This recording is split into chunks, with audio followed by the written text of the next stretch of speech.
নমস্কার বন্ধুরা, আমার ইউটিউব চ্যানেলে আপনাদের সবাইকে স্বাগত জানাই। আমি শম্ভুদেব শর্মা। তো আজকে একটা নতুন বিষয় নিয়ে আলোচনা করব।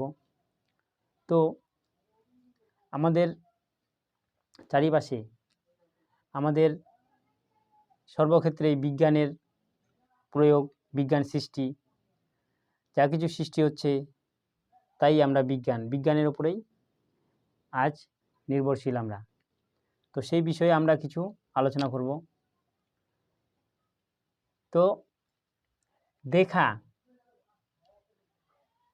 জানা, করা, যা দেখি আমরা সেটাকে জানা, চিন্তা কল্পনা করে সেটাকে নিয়ে করা, তারপরে আমাদের সৃষ্টি হয় বিজ্ঞান। যেমন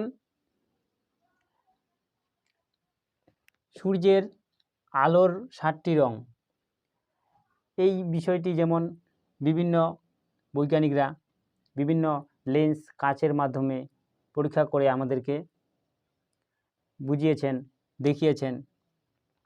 তার জন্য আমরা বিভিন্ন খাতায় বা বইয়ে দেখতে পাচ্ছি। এমনি সাধারণত 7টি রং দেখা যায় না। 2 নম্বরে উদ্ভিদের প্রাণ আছে। বিজ্ঞানী জগদীশচন্দ্র বসু বলেন,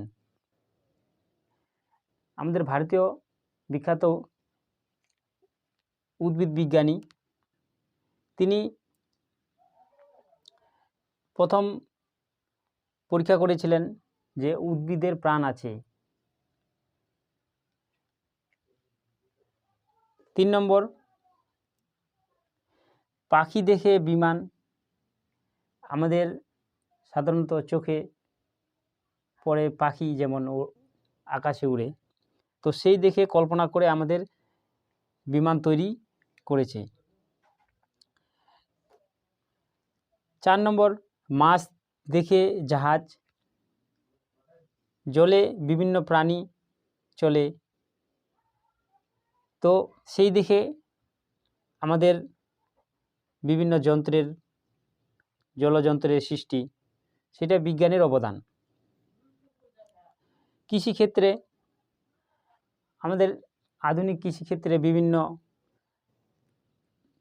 সাধারণ কৃষক থেকে শুরু করে সবাই আজকাল বিজ্ঞানের প্রয়োগ করছি আমরা।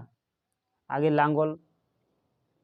গরুর লাঙ্গল চাষ দিয়ে জমিতে ক্ষেত করত, তো এখন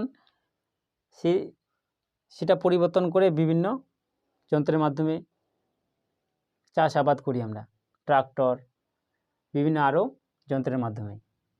তো আমাদের চিন্তার বিস্তার, তা থেকেই বিজ্ঞানের সৃষ্টি। তো বোঝার বিষয়, তো যা সৃষ্টি হয়েছে বা হবে তার উপর কল্পনা বা চিন্তা করেই সব সৃষ্টি করছি আমরা। তো অর্থাৎ আমরা সবাই বিজ্ঞানী, কিছু না কিছু আমরা সৃষ্টি করছি বা তৈরি করছি, কিন্তু আমরা দেখতে পাচ্ছি না, সেটা অনুভব করলেই বোঝা যাবে। তো আমরা বাস্তব যা তৈরি হয়েছে বা হবে তার উপরে আমরা কল্পনা বা চিন্তা করেই আমরা অনেক কিছু তৈরি করতে পারবো। তো আজকের ভিডিওটি এখানে শেষ করছি। তো পরবর্তী কোনো নতুন ভিডিও নিয়ে আমরা আবার দেখা হবে। তো ভিডিওটি লাইক, কমেন্ট, শেয়ার করবেন। আর চ্যানেলটি নতুন যদি হন তাহলে সাবস্ক্রাইব করে রাখবেন। তো এরকম আরও কিছু ভিডিও পাওয়ার জন্য ধন্যবাদ। জয় হিন্দ। ভালো থাকবেন, সুস্থ থাকবেন।